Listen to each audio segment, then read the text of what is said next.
Good morning, everyone. We're covering the live splashdown of the Dragon2 Crude mission from the International Space Station. It looks like they're coming in for a landing right now. The countdown clock is currently at 2 hours, 29 minutes, and 30 seconds and counting. We have a splashdown at 2:48 Eastern with Bob and Doug. If you're just joining me, leave a like. Leave a comment, let me know you're here. Subscribe to my YouTube channel. If you're just joining me, Bob and Doug are now getting ready to make their grand re-entry into Earth on their way home with this Dragon2 mission. If you enjoyed this video, leave me a thumbs up and please subscribe for future videos just exactly like this. They are getting ready to reposition and come back into Earth's orbit. They're going to land a little close to Pensacola in the Gulf of Mexico. You can see underneath them they have all of their supplies packed. All their bags are packed. They just now put their suits back on, ready for re-entry into the atmosphere. And we're going to bring it to you. And this is really an exciting day. In about 20 minutes, they're going to start their deorbital burn.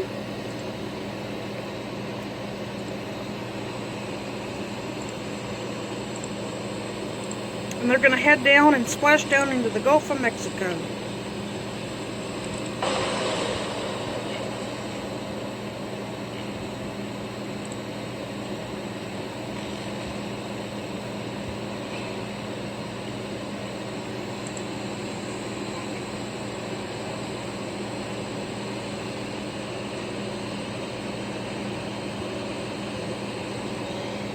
And while we have just a few more minutes until we get to that, we still have some questions coming in. Again, if you have one, jump over on Twitter, use the hashtag AskNASA. This one comes from Scarif Survivor, who wants to know, does Dragon lose radio data contact with satellite or ground stations during re-entry? And the answer is really everything. And we are coming up on the deorbital burn. Now, of course, during re-entry, Bob and Doug will be experiencing a couple of Gs. We're anticipating them to feel about 4 Gs during re-entry. This will make it a little difficult for them to move their arms around. Not impossible, but essentially what they're doing right now is reviewing all of the event details for Splashdown. Making sure that they, and I've said this before, they have rehearsed this both they've rehearsed the sequence of events in person with the recovery team, as well as through simulations here at Mission Control, or at SpaceX headquarters in Hawthorne, California. So at this point, because it will be difficult for them to maybe flip through to the exact part of the procedure they might want to review during the actual re-entry event itself, they are reviewing those now in preparation for that splashdown, or for the re-entry sequence. We are watching the entry of the Dragon2 capsule live broadcast. If you're new here, please subscribe to my channel for future updates and future rocket launches and landings. Give this video a like. 7 minutes until their deorbital burn, and they're coming down. And I'm going to bring this to you. This is the historic Dragon2 mission. The first manned mission in 9 years in the U.S. Thank you for joining me. The orbit sequence start. All right. The deorbit sequence Great is news. started. Never copied.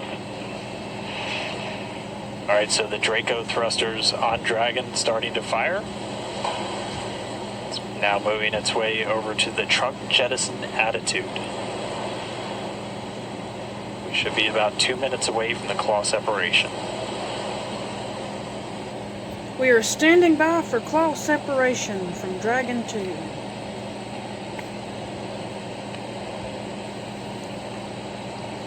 And we just heard confirmation. Confirmation of claw sep.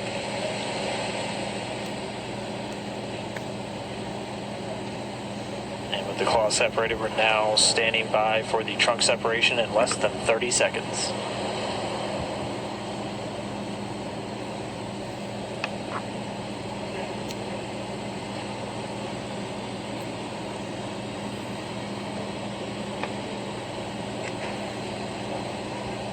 Ten seconds till trunk separation.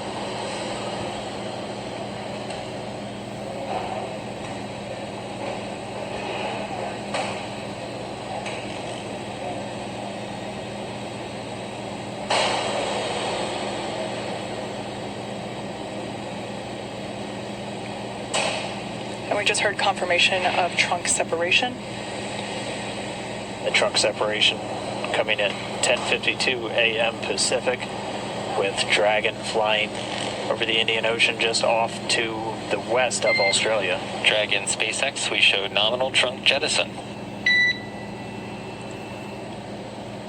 Oh yeah, we felt it.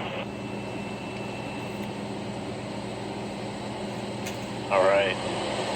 So the crew just got the call, nominal trunk separation. That's exactly what we were looking for. Next up is going to be that D-orbit burn. Again, this is the longest burn of their trip home. This is the longest firing of those thrusters and the last time we're using those forward bulkhead thrusters. Exactly. Those forward bulkhead thrusters, like Dan just said, that's what we're using to perform the deorbit burn. Once we do that, we will then be able, that deorbit burn will last for 11 and a half minutes. Once that is completed, we don't need to use those thrusters anymore, so we will close and lock the nose cone in preparation for re-entry.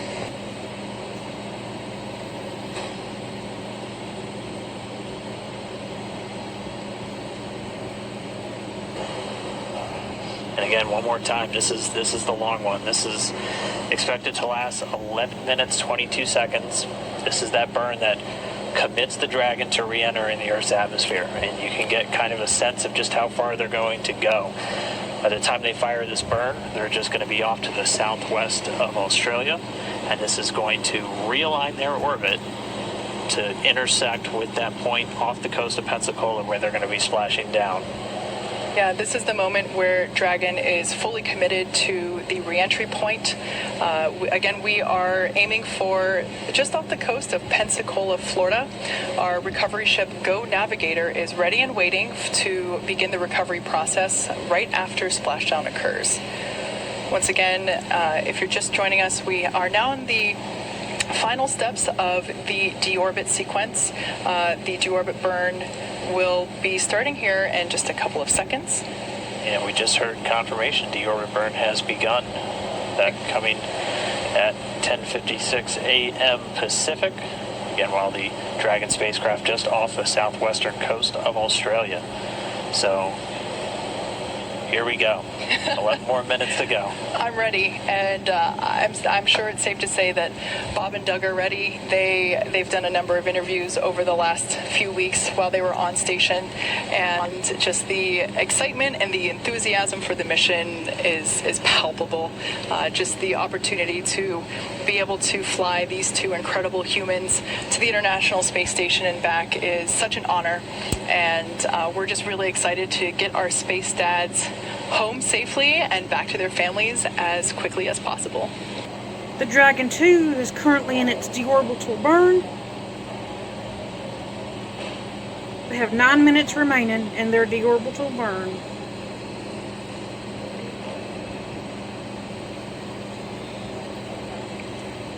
So while this burn is completing, again, we're just a few minutes into it. It'll last 11 minutes and 22 seconds. We have a couple more events coming up afterward. In let me check my timeline here real quick. In just under 44 minutes, we will have the initial parachute deployment. So that is essentially when we will be deploying the drogue parachutes, the small parachutes that are designed to further slow down the capsule as it is re-entering the atmosphere, as well as stabilizing it. And then a minute after that, we will deploy the drogue parachutes, and that is targeted for 11:44 a.m. Pacific, 18:44 Universal. And then just a couple minutes after that, we will have Splashdown. And this burn is placing Dragon on its final trajectory to the landing site off of the coast of Pensacola, Florida. That is in the Gulf of Mexico. And our recovery vessel, Go Navigator, and The nose cone on the Dragon has just been closed. 20 minutes to re-entry. 20 minutes to re-entry.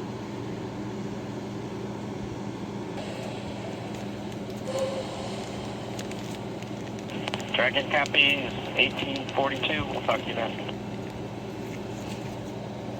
Dragon So is there's now. that heads up communication from Mission Control to Dragon Endeavour, confirming that comms blackout. Comms blackout. 6 minutes. Comms blackout. Like I was saying, during the blackout, the Dragon capsule will be going through entry interface, where it is encountering aerodynamic forces, really starting to build up the external temperature and that external temperature will reach about 3,500 degrees Fahrenheit. Woo.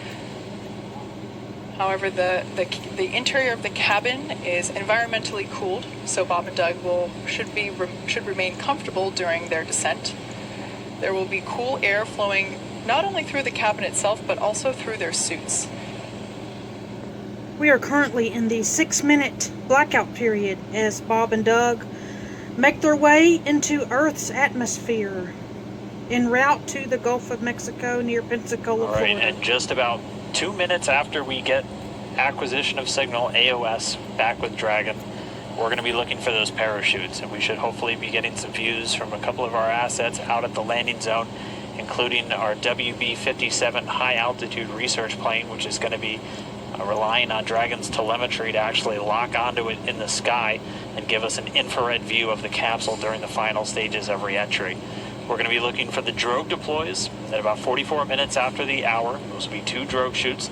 They're going to come out with the vehicle still moving at about 350 miles an hour. It'll be at an altitude of about 18,000 feet.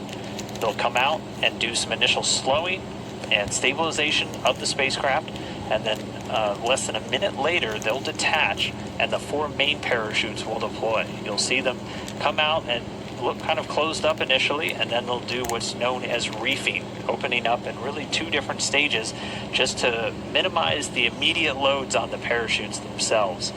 Those main parachutes will come out at an altitude of about 6,500 feet, with Dragon already slowed down to 119 miles an hour, and they'll do the rest of the slowing the whole way down until we splash down in the Gulf of Mexico.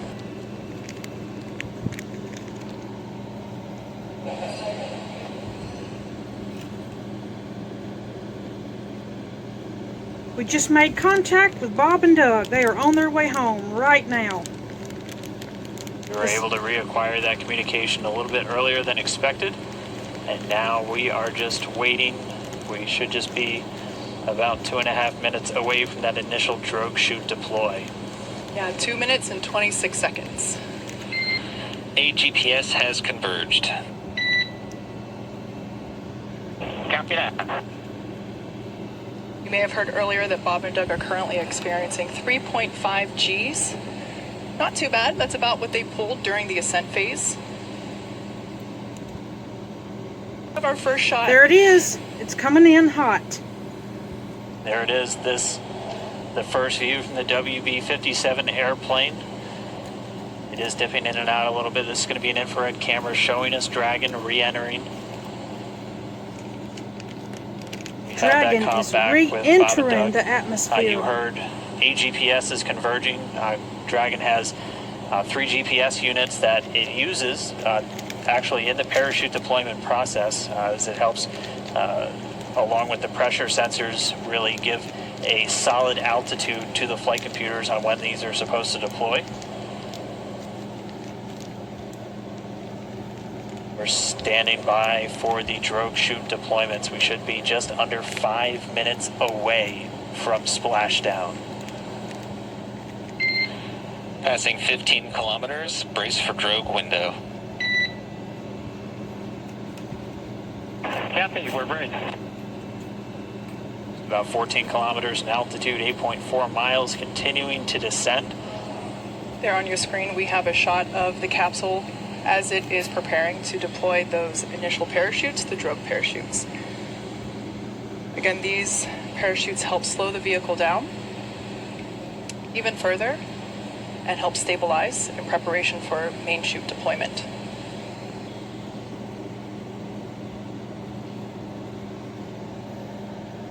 Wow, there it comes. Right about now, the capsule is going about 400 miles per hour, decelerating quickly.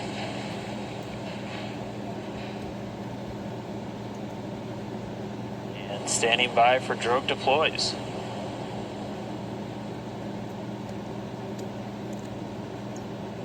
They're coming in really fast. Visual, 2 drogues out. There on your screen, we have visual confirmation of those 2 drogue deployments. Copy, new drove.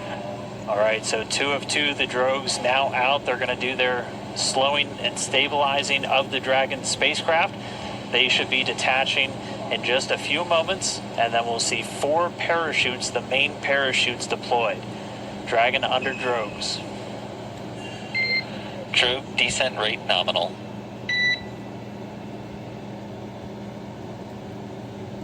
The expected descent rate, the expected velocity out of the drogues nominal. We're right at around 150 miles an hour and already dropping. You can see the drogues now detach. Woohoo!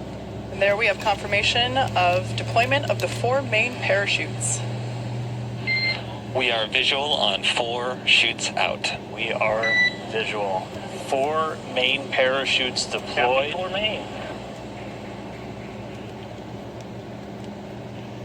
Wow.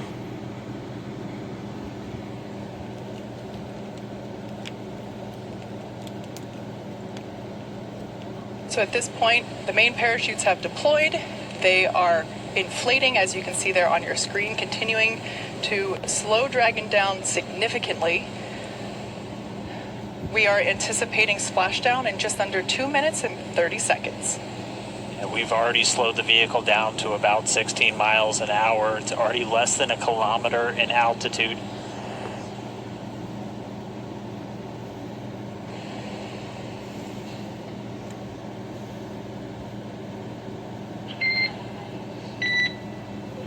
Main chute descent rate nominal, passing through 700 meters.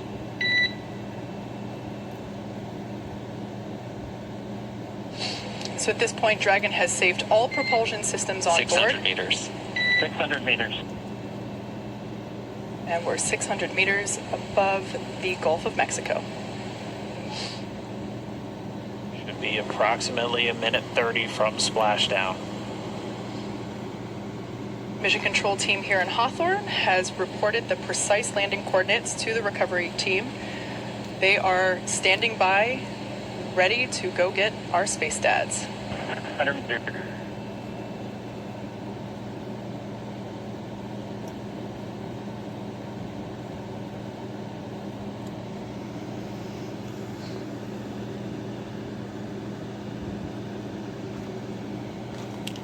And they're Just coming down passed about fast. 300 meters. 1 minute till splashdown.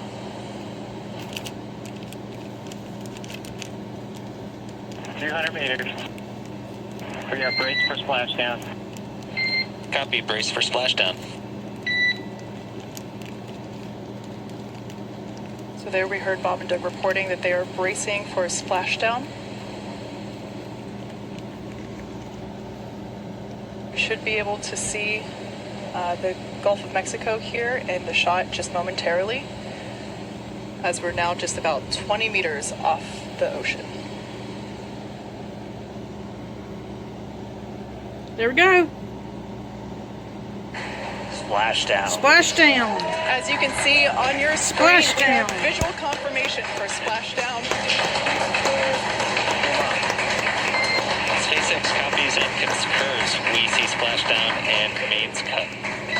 Dragon Endeavour has returned home. NASA astronauts Bob and Endeavour, on Doug. behalf of the SpaceX and NASA teams, welcome back to planet Earth, and thanks for flying SpaceX. Woohoo! Congratulations to Bob and Doug and Dragon2. It was truly our honor and privilege to fly the flight of the Crude Dragon and Endeavour. Congrats, everybody at SpaceX. All good, and we're into section of 4.800. Thanks for those words, Doug, and we copy that you are into 4.800. So great news all around there. Our space dads are back on Earth after a 19-hour return journey from space. Dragon Endeavour has splashed down in the Gulf of Mexico, just off the coast of Pensacola, Florida. And on your screen there, you can see our two fast boats, and they are indeed fast, racing out to greet Dragon Endeavour as it sits there. The first on there, we can see a view inside the capsule. Bob and Doug looking good. Although the communication was a little choppy, we did hear... Endeavour in 3.1, we show ourselves in stable 1. And SpaceX copies for vehicle assessment, step 3.1, stable 1. Good news. Stable 1, essentially. They're upright in the water. Stable 2, also another potential where it could be on its side or even upside down, but Dragon does have a water ballast system to keep it upright, where it's able to essentially pump seawater into bladders in the service section of the capsule. But they're upright. We already see the fast boats approaching. They touched down, came right on time at 11:48 a.m. Pacific, 1848 UTC. Bob and Doug now in the water, and the recovery ops, they've already begun. We already see the fast boats starting to move in. We're still maintaining that good communication back with Bob and Doug and the team here in Hawthorne. Pretty soon we should be getting the go for them to move in, begin their hypergol sniffs, and begin wrangling up those parachutes. But we can see Bob and Doug inside the capsule, back on planet Earth. Yeah, those fast boats will be moving in to do a couple of things. They'll be performing what's known as a sniffer test. That's essentially to ensure that the air around the vehicle doesn't have any toxic fumes from the hypergolic propellants on board.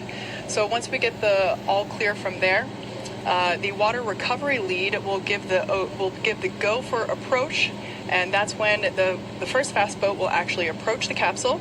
Hopefully give a little wave to Bob and Doug through the window, and one of the team members will actually climb on top of Crew Dragon and begin to place the rigging equipment necessary to hoist Dragon out of the water.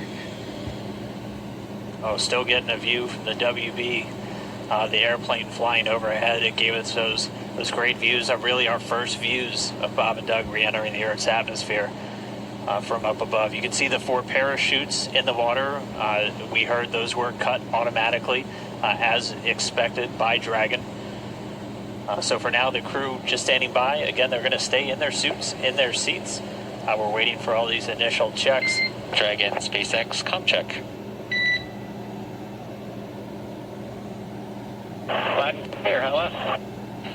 Loud and clear as well. Just wanted to verify a quick com reconfiguration. Thank you.